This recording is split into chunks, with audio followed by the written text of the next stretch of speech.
Hello दोस्तों, कैसे आप सबके। आज हम पढ़ने वाले चैप्टर नंबर 13 हाइड्रोकार्बन्स, जो केमिस्ट्री पार्ट टू में एक लेसन है। हाइड्रोकार्बन्स होते क्या हैं? सबसे पहली बात, हाइड्रोकार्बन्स होते क्या है? ठीक है, हाइड्रोकार्बन्स हाइड्रोजन जो कंपोस्ट हो जाते हैं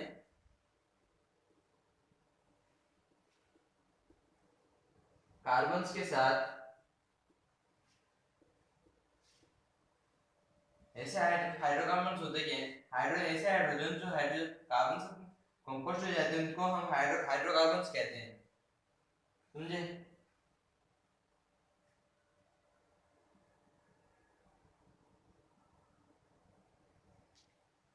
सब समझ में आ गया हाइड्रोकार्बन्स होते क्या हैं? पहली बात, हाइड्रोकार्बन्स ऐसे कंपोजिशन होता है hydrogen plus carbon is equal to hydrocarbon.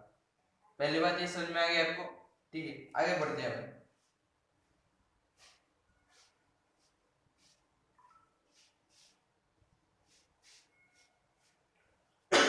इसके कुछ एग्जांपल्स भी होते हैं। एग्जांपल जैसे कि पेट्रोलियम,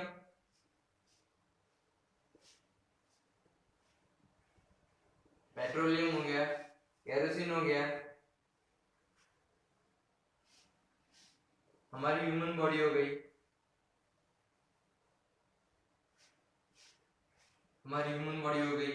और भी बहुत सारे एग्जांपल्स होते हैं जैसे कि कोल, नेचुरल गैस,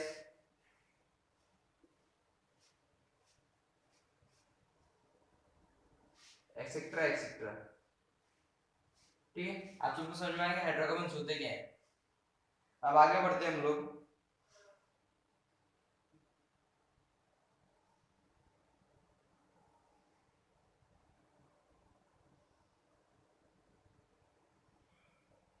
अब इन हाइड्रोकार्बन्स के सोर्सेस क्या कहाँ से होते हैं? सोर्सेस सोर्सेस जैसे कि इनके कहाँ से, मान लो पेट्रोलियम,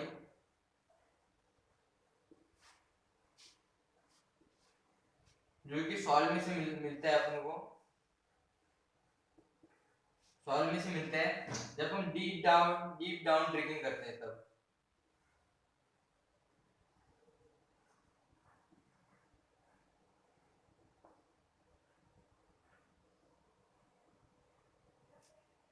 ये हो गया पहली बार हाइड्रोकार्बन्स।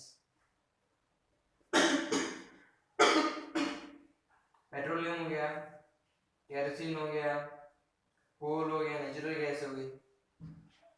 ये सारे हाइड्रोकार्बन्स में मिलते हैं जब हम जमीन में डीप डाउन डिगिंग करते हैं तब।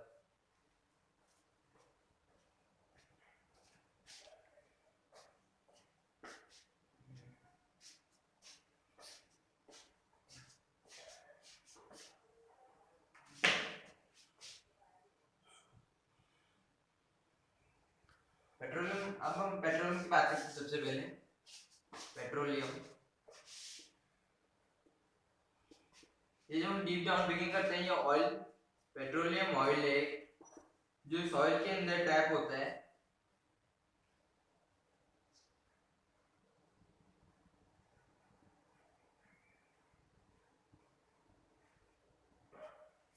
सॉइल के अंदर, पेट्रोल रॉक, और ऐसे रॉक्स को बोलते हैं हम लोग पेट्रा रॉक।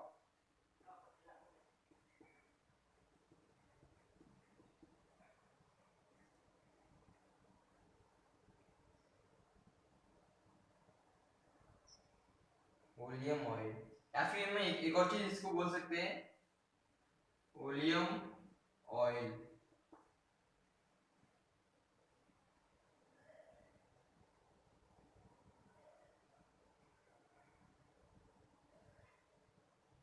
और जब हम डीप डाउन ड्रिलिंग करते हैं, समझ लो ये पृथ्वी है, जब इसमें डीप डाउन ड्रिलिंग करते हैं तब जो इधर पे मान लो पेट्रोलियम है, ठीक है, तो फिर ये कवर होता है गैस से।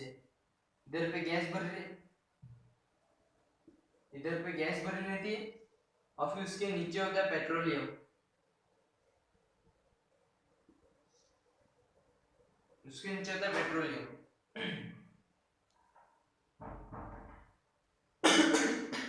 हम लोग करते क्या है, ड्रिलिंग करते हैं, डीप डाउन ड्रिलिंग ड्रिलिंग करते हैं डीप डाउन। उससे बाद में हम पेट्रोलियम निकालते हैं, जो कि बाद में आगे चल के यूज होता है जेट्स में, कार्स में, ऑटोमोबाइल्स में, एक्सेट्रा एक्सेट्रा। समझ में आ गया आपको?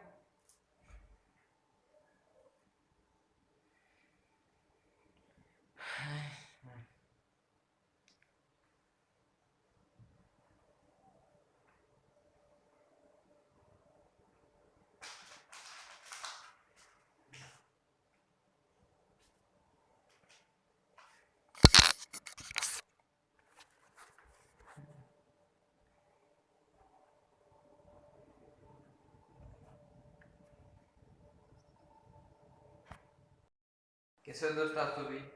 आज हम पढ़ने वाले हाइड्रोकार्बन्स का क्लासिफिकेशन, क्लासिफिकेशन ऑफ हाइड्रोकार्बन्स।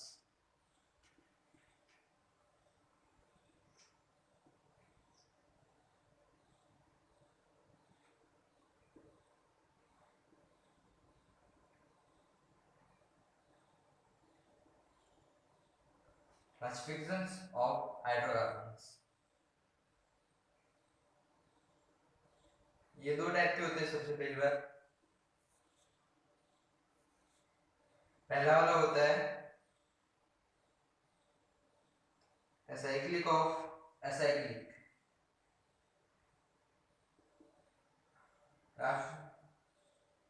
जो होते हैं ओपन चेन, जो ओपन चेन होते हैं, जिसे हम एक और नाम से जानते हैं, वो है एलिफेटिक,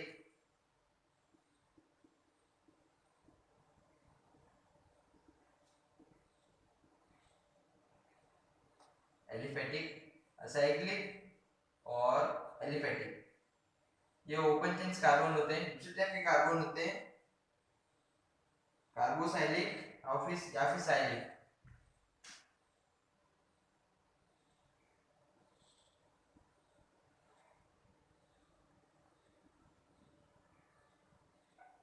साइक्लिक, कार्बोसाइलिक और साइक्लिक, ठीक है। इसके तीन टाइप्स होते हैं, ठीक है। एल्केन्स, एल्केन्स, अल्काइंस, जो हमने क्लास 10 में पढ़ा होगा।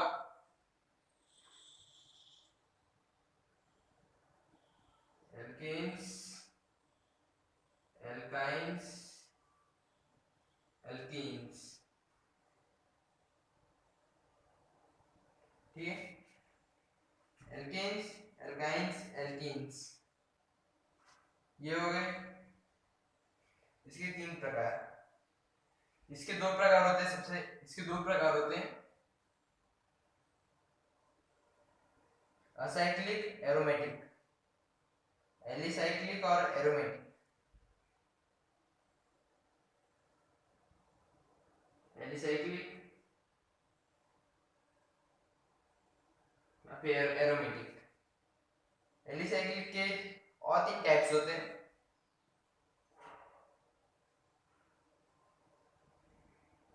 साइक्लोएल्केन्स,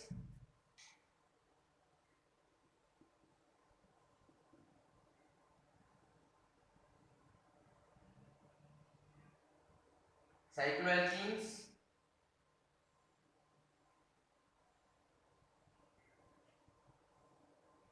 और साइक्लोअल्काइंस,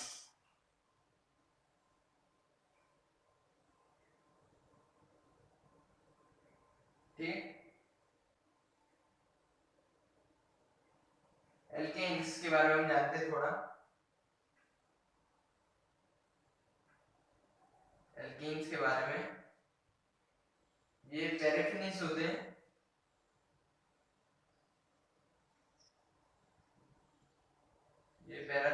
हैं, इनका जनरल फॉर्मूला क्या होता है?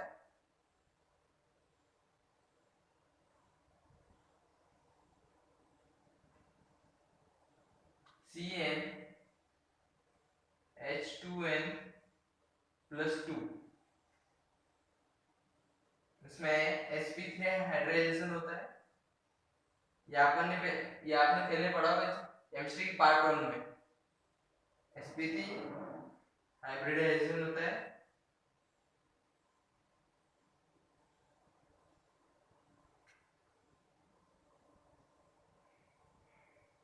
इनमें C बॉन्ड लेंथ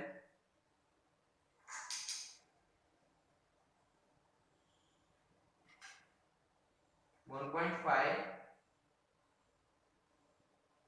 4 एरोमेटिक्स की होती है।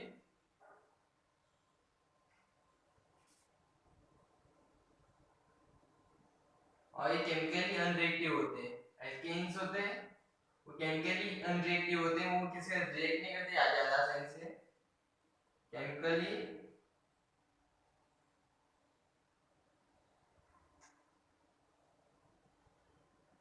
अनरिएक्टिव।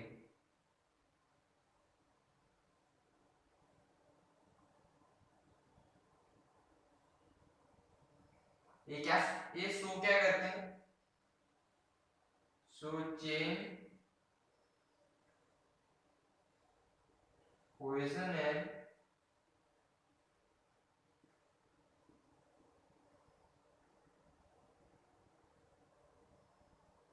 Optical isomerism.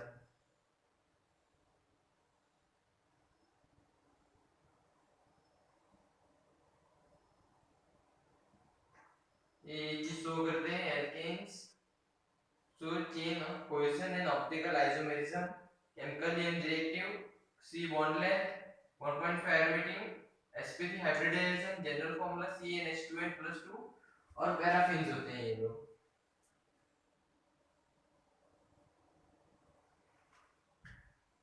इसके आगे हम बढ़ते हैं। हेक्टेन हैज 9 आइसोमर्स। इसमें कुछ गड़बड़ भी होती है हेक्टेन्स के बारे में। Heptanes has 9 isomers,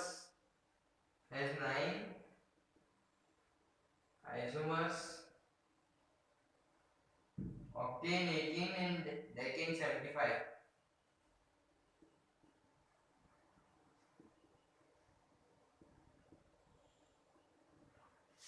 decane 75 note कर लिया होगा आपने।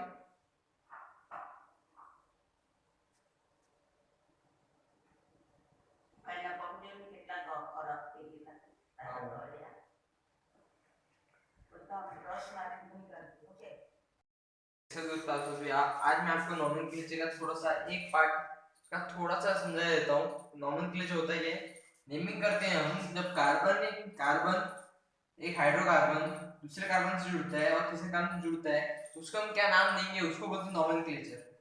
ठीक है, इसको हम नाम देना सिखाते हैं। इसमें सबसे पहले कार्बन की गिनती की जाती है, कार्बन कितने हैं। जैसे कि 3 हुए तो प्रोपेन, 4 हुए तो ब्यूटेन, 2 हुए तो इथेन, 1 हुआ तो मीथेन। समझे? एक कार्बन तो मीथेन, 2 कार्बन तो इथेन। वैसे 3 कार्बन तो प्रोपेन, 4 कार्बन 1 2 3 4 तो ब्यूटेन। ऐसे नॉमेनक्लेचर किए जाते हैं। आपकी बुक में पूरी लिस्ट होगी, इनको क्या क्या नाम दिए जाते हैं और कैसे नाम दिए जाते हैं। तो इसमें सबसे पहले कार्बन की गिनती करते हैं। कार्बन कितने, चेन में कार्बन कितने होते हैं वो गिन लो पहले, उसके हिसाब से बाद में लिस्ट में देखो नाम कितने होते हैं, उसके आगे आगे बढ़ो और फिर जहाँ पे कार्बन 4 टेट्रावैलेंट होता है, इसके 4 इलेक्ट्रॉन्स फ्री होते हैं, इसको 4 इलेक्ट्रॉन चाहिए होते हैं। इसके लिए इधर पे जहाँ पे भी इलेक्ट्रॉन फ्री होते हैं तो वहाँ पे हाइड्रोजन जाके जुड़ जाता है। तो फिर इधर पे 1 हाइड्रोजन, 2 हाइड्रोजन, 3 हाइड्रोजन, और इधर पे एक केस है मोनोलेंस शेयर कर रहे इलेक्ट्रॉन शेयर कर रहे हैं, कोवेलेंट बॉन्ड बना रहे हैं इधर पे, कोवेलेंट बॉन्ड बना रहे हैं इधर पे। इधर पे कोवैलेंट बॉन्ड बना है, ये गिनती 4 होगी इसके पास इलेक्ट्रॉन, ये इलेक्ट्रॉन ये और ये इलेक्ट्रॉन्स दे रहे हैं इसको, ये हो गए, ये कार्बन, ये से इसमें कार्बन कितने, 1 2 3 4 5 6 7 8, 8 कार्बन, ठीक है 8 कार्बन है, और फिर 3 का 8 हाइड्रोजन है, सॉरी 8 हाइड्रोजन है, और फिर 3 कार्बन है, ठीक है। तो फिर हम इसका जनरल फॉर्मूला पढ़ा था हम लोग एल्कीन्स का, CnH2n+2, CnH2n+2, ठीक है। ये कैसे, कार्बन कितने 3, ठीक है, तो फिर C3H2, कार्बन 2 है, n की जगह पे हम कार्बन्स का नंबर लिखने हैं, ठीक है, 2 3 + 2 = कार्बन 3H, 3 2 6 6 + 2 8, C3H8 ये हो गया। कोई डाउट नहीं ना, कुछ नहीं ना, बस ये होते हैं नॉमेनक्लेचर कार्बन्स के, हाइड्रोकार्बन्स के।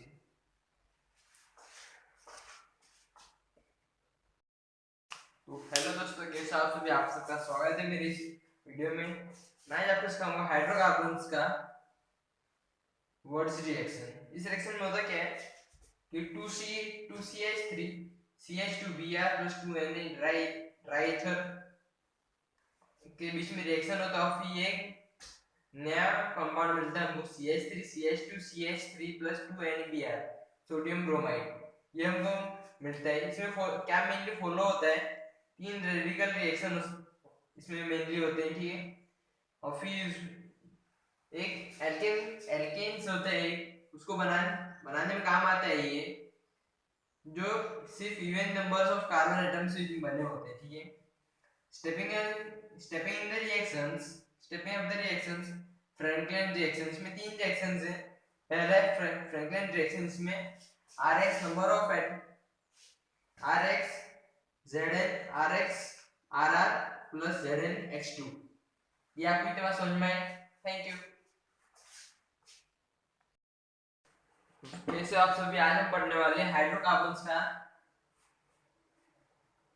पहले टॉपिक में दूसरा topic from Grignard reaction, RNGX, ठीक है। RNG का मतलब एल्काइल होता है, एल्काइल एक हाइड्रोजन कम एल्केन में से,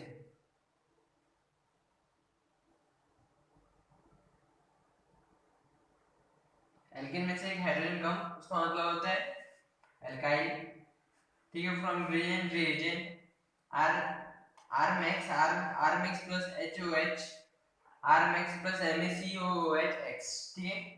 अब ये हो गया, ये पढ़ लिया। अब ये Rmax plus ROH RH plus MaCORH, ये हो गया दूसरा रिएक्शन रिएजेंट्स RH प्लस, ठीक है। दूसरा फ्रॉम अनसैचुरेटेड हाइड्रोकार्बन्स, ये हम पढ़ते हैं ये सैचुरेटेड, सॉरी ये सैचुरेटेड वालों में से था, ये अनसैचुरेटेड है, ठीक है। अनसैचुरेटेड में क्या होता है, सैबेटियस-सेंट्रेनस रिडक्शन होता है, सैबेटियस-सेंट्रेनस रिडक्शन होता है इसमें फ्रॉम अनसैचुरेटेड हाइड्रोकार्बन्स। ये अल्काइल CH3 CH2 + H2 निकल होता है इसमें रिएजेंट, और फिर हीट प्रोड्यूस होती है लिमिटेड रिएजेंट, और फिर RCH2 CH3 प्रोड्यूस होता है। इसके आगे क्या होता है, RCH3 ट्रिपल बॉन्ड CH3 जब होता है और H2+ होता है, तब निकल को वापस यूज कर दिया रिएजेंट में, और फिर CH2 CH3 प्रोड्यूस होता है, जाता फ्रॉम कार्बोक्सिलिक एसिड OH वाला था, OCH वाला जो फंक्शनल ग्रुप था, उसमें से from carboxylic acid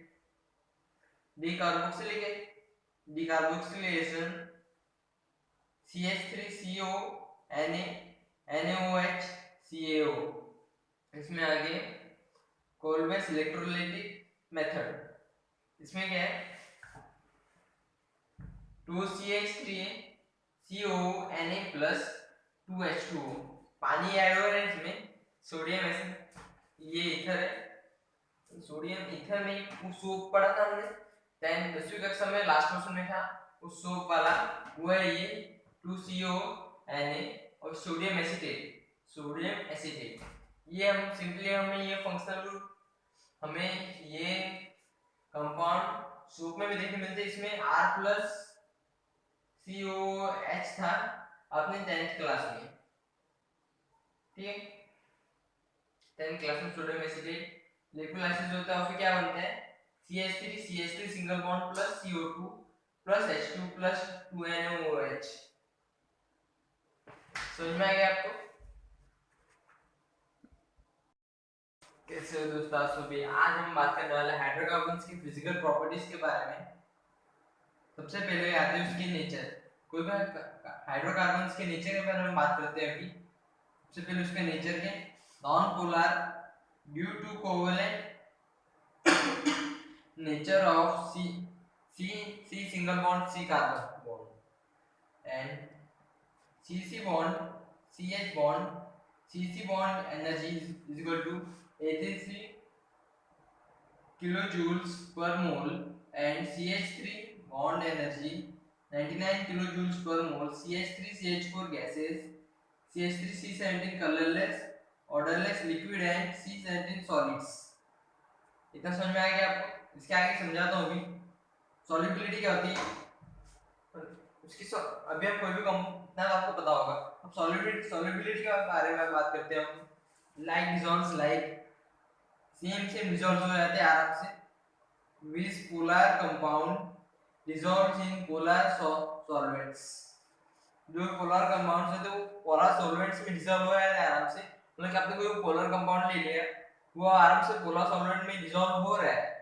non polar compound dissolves in non polar solvents, मतलब कि कोई भी नॉन पोलर कंपाउंड कोई नॉन पोलर सॉल्वेंट्स में आराम से डिसॉल्व हो रहा है, ये आराम से बात कहना चाहते हैं। सॉरी लाइक इसका मीनिंग यही है, आपको समझ में आ गया होगा। Like dissolves likes, like dissolve like, same एक दूसरे में डिसॉल्व हो जाता है आराम से। और फिर इसका एक और मीनिंग बनता है कि सेम एक इक्वल एक दूसरे में डिसॉल्व हो जाते हैं, अनइक्वल एक दूसरे में डिसॉल्व नहीं हो पाते। मतलब कि या आपने कंपाउंड लिया दूसरा कंपाउंड लिया, वो एक दूसरे में डिसॉल्व नहीं हो पाएंगे, और लेकिन जो भी हाइड्रोकार्बन होंगे, लेकिन आपने कोई भी हाइड्रोकार्बन मान लिया, पेट्रोलियम लिया और दूसरा पेट्रोलियम लिया, वो एक दूसरे में आराम से मिक्स हो जाएंगे। लेकिन जो दूसरा केरोसिन लिया और पेट्रोलियम लिया, वो एक दूसरे में आराम से मिक्स नहीं हो पाएंगे। वही ये चीज सॉल्युबिलिटी कहना जाती है। और फिर नेचर के बारे में बात करते हैं हम, ठीक है। तो फिर अभी हम बात करने वाले हैं बॉइलिंग, तीसरे topic boiling points. Boiling points की बात करने वाले भी हम।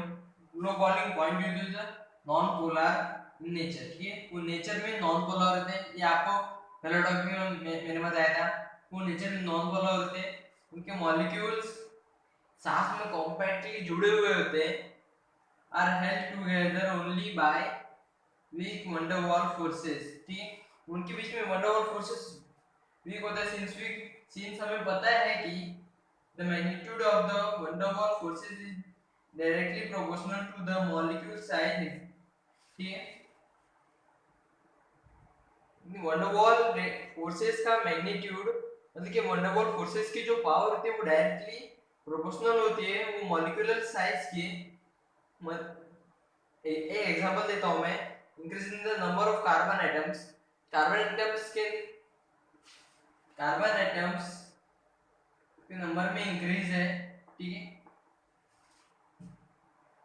तो फिर वन डर वाल रेडियस भी कम होगी क्योंकि उधर पे बहुत कॉम्पैक्ट है। तो boiling point is the branch chain alkanes are less than the straight chain isomers, ठीक है। जो ब्रांच चेन एल्केन्स होते हैं वो लेस होते हैं स्ट्रेट चेन आइसोमर्स से, वो कम होते हैं ऐसे स्ट्रेट चेन आइसोमर्स से।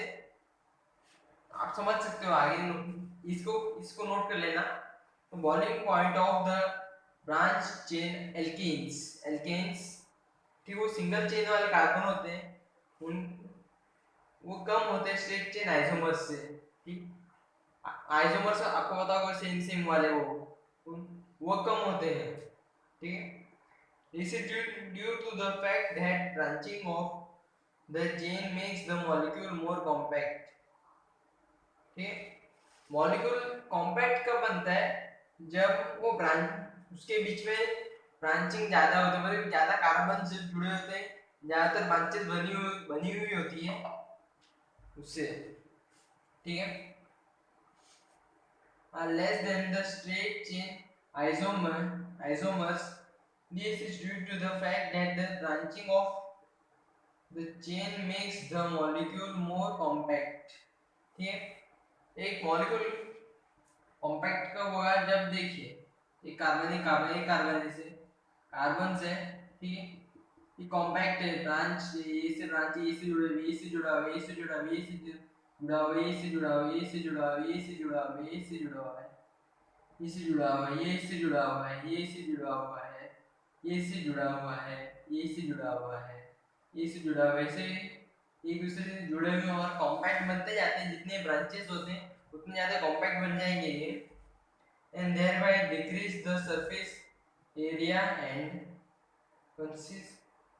consequently the magnitude of the van der Waals forces।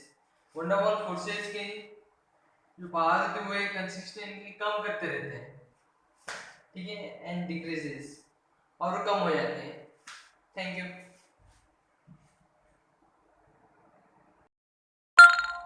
तो कैसे दोस्तों, आज मैं आपको थोड़ा सा एग्जांपल्स के बारे में बात करने वाला हूँ।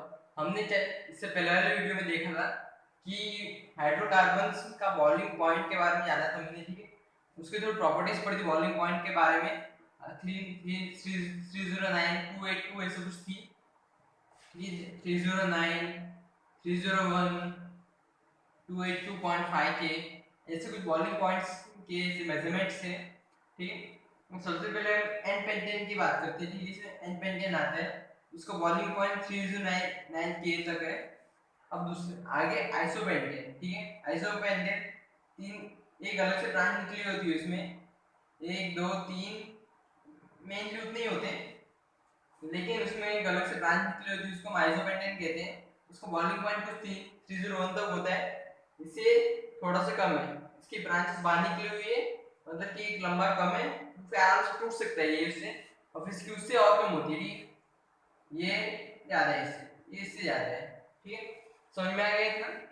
अभी आता है नियोपेंटेन। हमने एन पेंटेन पढ़ा, आइसोपेंटेन पढ़ा, अब नियोपेंटेन के बारे में बात करते हैं। ठीक है, इसमें कार्बन बीच में आता है और फिर 4 रेसिड्यू अलग अलग होते हैं, CH3 CH3 CH3 CH3। Neopentane boiling point 22.5 kilo 5 kilo per number of alkanes having immediately next lower and immediately next higher odd number of carbon atoms। odd number of carbon atoms जो immediately higher या फिर lower होते हैं उसके बारे में बात करते हैं। अब ये टॉपिक इधर ही खत्म होता है बॉइलिंग पॉइंट का, अब आगे बढ़ते हैं। ठीक, हेलो दोस्तों, आप सबका वापस से स्वागत है मेरे इस वीडियो में। आज मैं आपको हाइड्रोकार्बन्स का जितने केमिकल प्रॉपर्टीज होती है उनके बारे में थोड़ा बहुत बताने वाला हूँ। केमिकल प्रॉपर्टीज होती है क्या, मतलब कि जैसे रिएक्शन जो इनरिवर्सिबल हो, जो आपस में नहीं हो सकते और फिर वो उसके ऑर्डर स्टेट चेंज कर दे, उसकी केमिकल प्रॉपर्टीज चेंज कर दे, उसको हम केमिकल रिएक्शन बोलते हैं, आपको पता होगा। उसकी केमिकल प्रॉपर्टीज पढ़ते हैं। सबसे पहले कंबस्शन, मतलब कि हीट निकलना। इसमें मैक्सिमम हीट माइनस 217 केल्विन या फिर कैलोरीज पर मोल निकलती है। उसमें CH4 plus CH plus 2O2 heat होता है ये, तब CO2 और H2O बनता है। Methane plus dioxide is equal to carbon dioxide plus H2O water. Oxidation, ठीक, ऑक्सीडेशन भी हीट का एक रूप है, जिसमें मेनली वैसे ही होता है पर इसमें कुछ और बनता है। कंबस्शन जलता है तब ऑक्सीडेशन, मतलब कि ऐसे पड़े रहते हैं तब जो रिएक्शन होते हैं उसको हम ऑक्सीडेशन कहते हैं। जब कोई चीज ऐसी ही पड़ी है, मान लो आपने कोल रख दिया इधर पे ये कोल है, ये कोल है, ये आपने इसी इधर पे रख दिया, टाइम के साथ ये थोड़ा डिग्रेड हो गया, ठीक है, इसका शेप बदलने लगा, थोड़ा सा डिग्रेड हो गया, बाहर एक लेयर फॉर्म हो गई, उसको हम ऑक्सीडेशन बोलते हैं, CH4 + CH2। ज्यादातर हीट बढ़ती है तभी ऑक्सीडेशन होता है। See in the presence of copper, copper है, कॉपर की प्रेजेंस में CH3OH, ठीक है, हाइड्रोक्साइड, ये एक बनता है। इसका एक और एग्जांपल है methanol + O2 MgO3 HCOH, methanol की प्रेजेंस, तो मिथेनॉल बन हाइड्रोक्साइड प्लस H2O, ये बनता है। अब सब्स्टिट्यूशन की बात करते हैं, मेन टॉपिक है केमिकल प्रॉपर्टीज, इसमें से ये एग्जाम में आ सकता है सब्स्टिट्यूशन। इसका पहला टॉपिक है हेलोजनेशन, CH4Cl2, ठीक है, UV की प्रेजेंस में CH3 methanol chloride plus hydrochloride acid बनता है, हाइड्रोक्लोराइड बनता है। ये पॉइंट एक नोट कर लेना, iodisation is a reversible reaction, ये एक रिवर्सिबल रिएक्शन है, इसमें चेंज तो होते हैं उनके स्टेट, मॉलिक्यूल्स चेंज तो होते हैं, पर ये रिवर्सिबल रिएक्शन है, so it can carried out by heating. और ये कैसे करते हैं, एल्केन को हीट करते हैं अपन in the presence of some oxidation agent like mercuric acid है, iodic acid HiO3, nitric acid HNO3 और mercuric acid HgO, which oxidize Hi formed during the reaction। Hi बनता है आयोडीन का हाइड्रोजन का एक कंपाउंड बनता है Hi, वो उससे वो रिवर्सिबल हो सकता है, जिसको ऑक्सीडाइज कर देते हैं आयोडीन और हाइड्रोजन को। इसमें क्या आपको पता है, कोई भी कंपाउंड हो गया, कोई भी एलिमेंट हो गया, ठीक है, कोई भी एलिमेंट हो गया, वो ऐसे ही पड़े रहते हैं, तो ज्यादातर उसके साथ हाइड्रोजन जुड़ता है, क्योंकि सबसे पहले नंबर पे एलिमेंट आता है अपने ऑफिस में, सबसे कम इलेक्ट्रॉन्स होते हैं जब तक डिस्कवर हुआ है।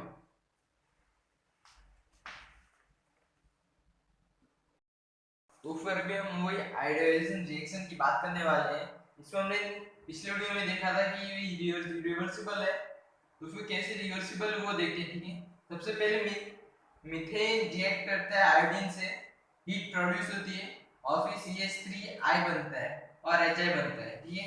Hi इधर पे बना, अब ध्यान दीजिए इधर 5Hi + HiO3 iodisation acid react करता है, तो फिर 3H2 बनता है, पानी बनता है, और फिर सॉल्ट बनता है, 3Hi2 बनता है, ठीक है।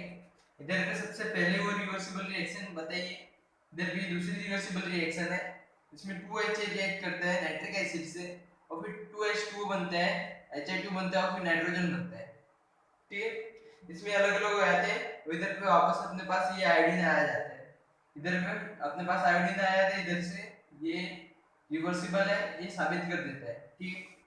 अब ये पॉइंट नोट कर ले, fluorination of alkane take place explosively, fluorination of alkanes take place explosively, resulting even in the rupture of CC bond in higher alkanes।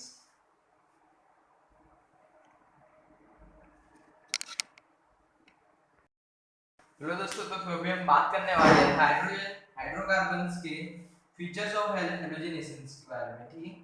हेलोजनेशंस के फीचर्स में मेनली कुछ नहीं, 1 डिग्री 2 डिग्री 3 डिग्री के बारे में बात की गई है। इसमें हम सबसे एन ब्यूटेन लेते हैं, ठीक है, एन ब्यूटेन लेते हैं हम सबसे पहले, N butane CH3 CH2 CH2 CH3, ठीक है। ये क्लोराइड से रिएक्शन करते हैं और फिर बनाता है CH3 CH2 CH2, बाद में कहीं बीच में CH Cl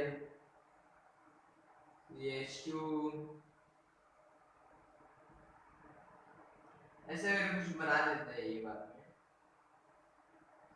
सॉरी इधर पे ऐसे बनाया था इधर पे, मतलब कि कितने डिग्री की बात करूं, सबके पास एक एक डिग्री है। बाद में बात करते हैं हम आइसोब्यूटेन की। आइसोब्यूटेन, ठीक है, उसमें क्या होता है,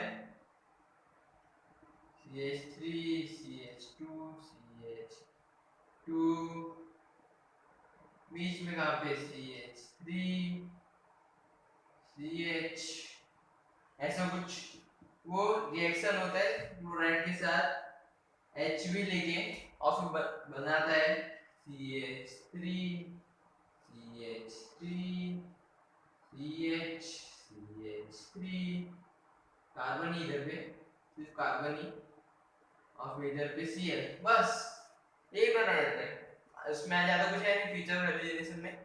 rate the reactivity of halogens ऐसे इंक्रीज करती है, सबसे ज्यादा फ्लोरीन की होती है, बाद में क्लोरीन के, बाद में ब्रोमाइड की, बाद में आयोडीन की, एक ऐसी रिएक्शन सीरीज होती है, बाद में rate of replacement of hydrogens of alkanes, बाद में एल्केन्स, बाद में मान लो इधर पे CH3 है, ये बाद में आगे चल के चेंज हो जाते हैं इधर पे, मतलब कि 4 डिग्री हो गया इधर, 3 डिग्री हो गया ये इधर, इसका 1 डिग्री, इसका 1 डिग्री, इसका 1 डिग्री, ऐसे हो गया, ठीक है। 1 2 3 3 डिग्री इधर पे हो गया, 1 डिग्री इधर पे, 1 डिग्री इधर, 1 डिग्री इधर, 1 डिग्री इधर, ऐसा हो गया। Mechanism halogenation reaction take place by free radical mechanisms, ठीक है। by free radical mechanisms का मतलब वो कुछ स्टेप्स में होता है, रेडिकल मैकेनिज्म्स इजी है, आगे बताता हूँ मैं। अभी हम पढ़ेंगे mechanism in few steps, hydrocarbon से मैकेनिज्म इन फ्यू स्टेप्स पढ़ेंगे। पहला स्टेप है इनिटिएशन, इसमें चेन इनिटिएशन स्टेप्स बताए, ClCl तो 2Cl मान लो, वो हो गया। दूसरा चेन प्रोपोगेशन स्टेप, पहला दूसरा chain propagation step CH4 plus Cl, CH4 plus HCl बनेगा CH4, एक है इधर पे चला गया, HCl एसिड बना दिया इधर, CH3 plus Cl2 CH3Cl plus Cl, chain termination step Cl plus Cl2 2Cl, Cl2 ClCl, CH3 plus CH3 CH3 CH3, CH5 plus Cl CH3Cl, जुड़ गया बस, ये बस जुड़ गए, सिंपल है, आपको इतना समझ में आ रहा होगा।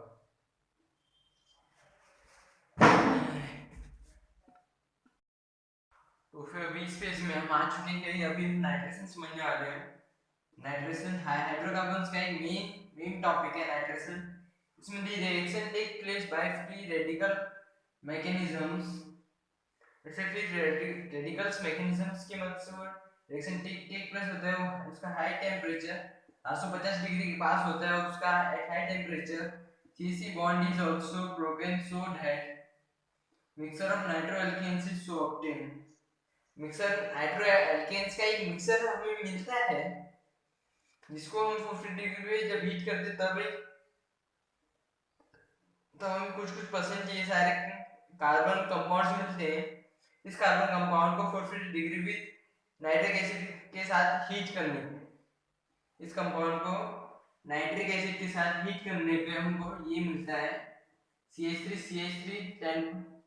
25% CH3NO2 CH3 10%, 14% and plus NO2 CH3NO2 10% of CH3Cl, इनके मिलने के परसेंटेज ये होते हैं कि इतना मिल सकता है, ये सबसे ज्यादा मिलता है ये CH3 40%। The reaction occurs as 450 degree at homolytic fusion, HO plus SO3, HOSO3 fusion होता है, तो फिर ये मिलता है हाइड्रोलिटिक के साथ RH OH HOH ROS SO3 ये ये ये ये ब्यूटेन एन पेंटेन को हीट। ऐसे ही अभी हम जब नाइट्रेशन मतलब कि नाइट्रेशन जिसमें मतलब कि हम उसको एसिड के साथ नाइट्रोजन के साथ इस कंपाउंड को हाइड्रोकार्बन्स को मिक्स करते हैं तो हमको ये सारे मिलने के चांसेस होते हैं। और जब हम हीट करते हैं तब उसका टेम्परेचर हाई हो जाता है, ये इसमें बताया गया है। इतना ही मेन कॉन्सेप्ट यही है केमिस्ट्री के, heat soluble temperature chemical changes chemical reaction physical properties, ये सब सीखना पड़ता है। लेकिन बच्चों को समझ में नहीं आता है करना क्या होता, क्या है ये कैसे होता है, ये वो टीचर जैसे समझा नहीं पाते हैं, वो बोलना चाहता हूँ।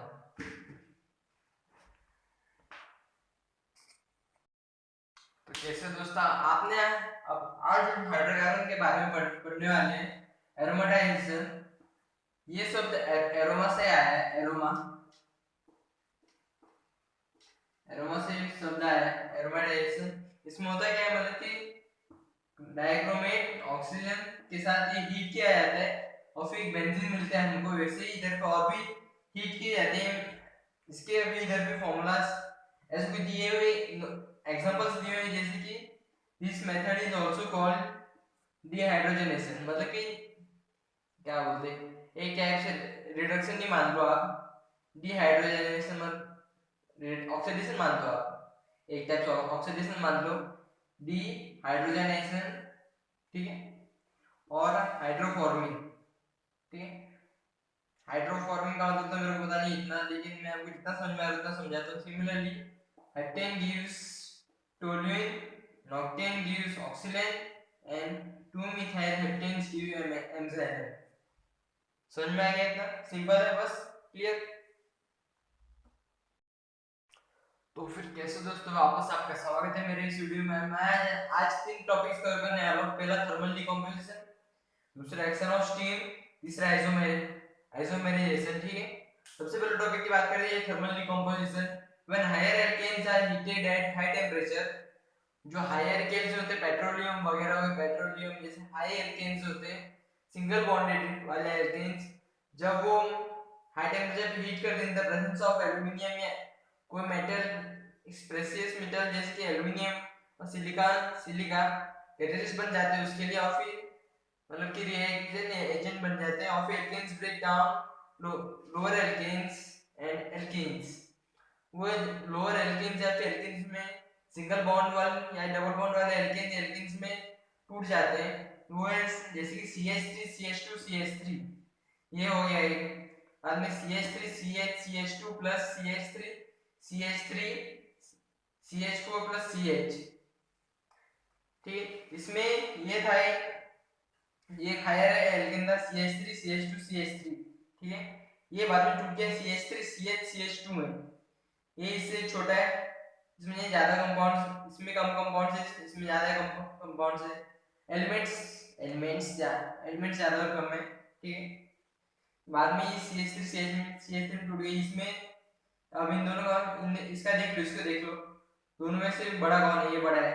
बाद में CH4 का देख लो, ये कौन बड़ा है, कौन बड़ा है? आपको सीधा सीधा पता चल रहा है ये बड़ा है, और फिर जब हीट किया जाता है सिलिकॉन या सिलिका में टूट जाता है इसमें। अब सातवें पे आते हैं हम, एक्शन ऑफ स्टीम, ठीक है। कैटलिस्ट निकल एल्युमिनियम Al2O3, कैटलिस्ट निकल या फिर एल्युमिनियम बन जाते हैं इसमें। जब इसमें हम एल्केन्स को तोड़ते हैं स्टीम की मदद से, स्टीम किया जाता है कैटलिस्ट में एल्युमिनियम के, तो फिर वो कार्बन डाइऑक्साइड और फिर हाइड्रोजन टूट जाते हैं, एक दूसरे से अलग हो जाते हैं, और फिर ये डिकम्पोजिशन रिएक्शन कर लेते हैं। नहीं, कौन से अलग रिएक्शन कर लेते हैं, ये हाइड्रोजन फॉर्म नेचुरल गैस, ठीक है। Isomerisation CH3 CH2 H2 4 CH3 AlCl3 HCl N hexane, ठीक है। एनहाइड्रेट में ही ये रिएक्शन करते हैं और फिर ये बनाते हैं, और फिर यहाँ ये रिएक्शन काम है एक्शन ऑफ स्टीम रिएक्शन, मतलब कि आपने वो केमिस्ट्री चिमनी से धुआं निकलता देखा, यही धुआं निकलता है स्टीम का, जो हमारे हार्मफुल होता है और फिर जाता है इंडस्ट्रीज में, केमिकल इंडस्ट्रीज में यूज होता है ये, ठीक है। Isomerisation CH3 CH2 CH4 CH3 AlCl3 और फिर HCl बना सकता है ये। ऐसे फैक्ट्रीज में केमिकल तैयार किए जाते हैं, वो सारी रिएक्शन से सब याद रखने। अगर आपको कुछ फैक्ट्री में कुछ बड़ा काम करना है तो आपको ये सब याद रखने चाहिए।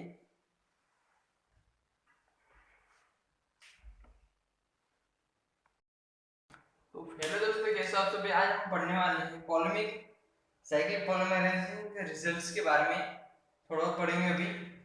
सबसे पहले ये देखते हैं CH3 ट्रिपल बॉन्ड CH इसको जब रेड हाइट आयरन से चुन गया, मतलब कि कोई एक कंपाउंड है, इसको जब कोई लोहे के बर्तन में जब गर्म किया जाता है कुछ 100 डिग्री सेल्सियस के पास, तब वो ऐसा साइक्लिक या फिर एरोमेटिक बना देते हैं। और फिर से एक्टिविटी ऑफ अल्काइंस कहते हैं, और टर्मिनल एल्कलीज और एसिडिक इन नेचर, मतलब कि HCHCl3 इसकी टर्मिनल एल्काइंस है, टर्मिनल एल्काइंस है, सोडियम के साथ बनता है वो HCCH3 ट्रिपल बॉन्ड ऐसे को प्रोड्यूस करता है। और फिर ये बाद में आगे और भी मोनो ये हो गया। बाद में अभी दूसरी वाले की बात करते हैं इधर पे, ये थोड़ा मेन है। CH3C triple bond CH plus NH sodium oxide ये बनाता है। CH3C NH plus sodium NH3 ये बनाता है, और सोडियम प्रोपाइनाइड की तरह ये इस्तेमाल किया जाता है, नाम दिया गया इसको sodium propynide. CH3C triple bond C Na plus NH3, ठीक। अब सारे एल्केन्स अल्काइंस ये following behaviour, typical following behaviour सब शो करते हैं वो लोग। एसिडिक होता है जब ये होता है HC ट्रिपल बॉन्ड CH होता है, तब CH2 CH3 CH बनता है। और जब HC अब मेरे पास समझाने के लिए ऐसे ही कुछ समझाता हूँ तो समझ लो थोड़ा। HCCH3 ट्रिपल बॉन्ड CH बनाता है, C ट्रिपल बॉन्ड CH बनाता है, और फिर CH3C ट्रिपल बॉन्ड HC बनाते हैं। सिंपल है, ज़्यादा समझने इसमें है नहीं, इतना मेन टॉपिक नहीं है, लेकिन कवर करना चाहिए।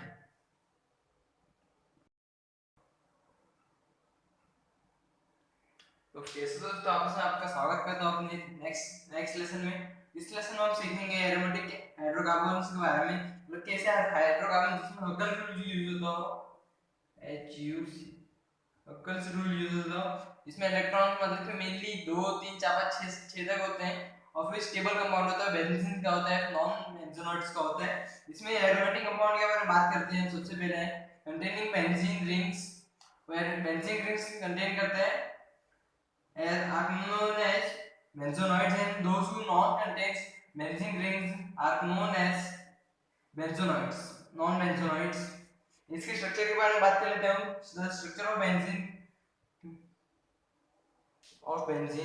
chemical structure, as we know, HCCH C triple bond, it is the structure of benzenoids, non-benzenoids of aromatic compound, cyclic compound. Resonance and stability of benzenes is depend on the benzene is a hybrid or non-resonating structure. It's a non-resonating structure or a hybrid. It depends on it also. तो इसमें थोड़ा आगे चले जाते, इसमें हम बात करते हैं थोड़ा orbital overlapping picture benzenes. All the 6 carbon atoms in benzenes are of hybridized, and these hybrid orbitals form single bonds. What I am explaining, what is telling about the orbital overlapping picture benzenes. All the 6 carbon atoms in benzenes are sp2 hybridization, contains sp2 hybridization, and these hybrid orbitals form single bonds.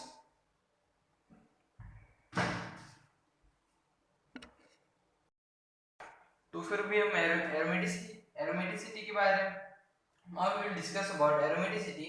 The compound that follows the following feature are to be considered aromatic, मतलब कि जो भी मतलब कि which aromatic compound follows the following feature are called aromatic, and such features has five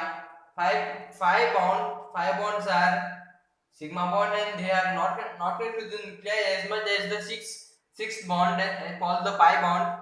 These bonds are made in a structure that the sixth bond is very connected to the nucleus as it makes such a stable bond, and it is called as the benzenes.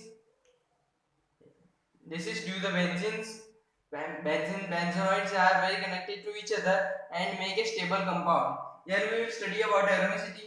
The compound that follows the following feature are to be considered as aromatic. It is called the aromacity of a compound. First, planarity. Second, complete dedication of the reaction of the pi electron in the ring. Second, completed delocation of the pi electron in the ring. Third, presence of 4n plus 2 pi electron in the ring. It is known as the Huckel's rule also, and then refers any integers from 0 to 1, 2, 3 मतलब कि means any whole number you can understand. तो फिर से दोस्तों आपसे how are you my friends? I will tell you about the preparation of benzenes in the aromaticity of compounds. We will learn the preparation of benzene. First cyclic polymerization of ethane. Second, decarboxylation of aromatic acids means the cyclic polymerization of ethane plus sodium hydroxide is reacted by the catalyst calcium oxide and generated in polymerization of sodium carbonate. The reduction of phenomenal is reduced to benzene by passing its vapors by heated zinc dust. Plus phenomenal plus zinc is used to heat, and zinc oxide is get an oxide heat and it is created. Physical properties: aromatic hydrocarbons are not polar molecules and are usually colorless. Liquids or solids with a characteristic aroma. Aromatic hydrocarbons are miscible with water but are readily miscible with the organic solvents. They burn with sooty flames. Chemical properties: areas are arenes are characterized by electrophilic substitution reaction processed via the following three types: generation of the electrophile, formation of carbocation in the intermediate, removal of proton from the carbocation intermediate.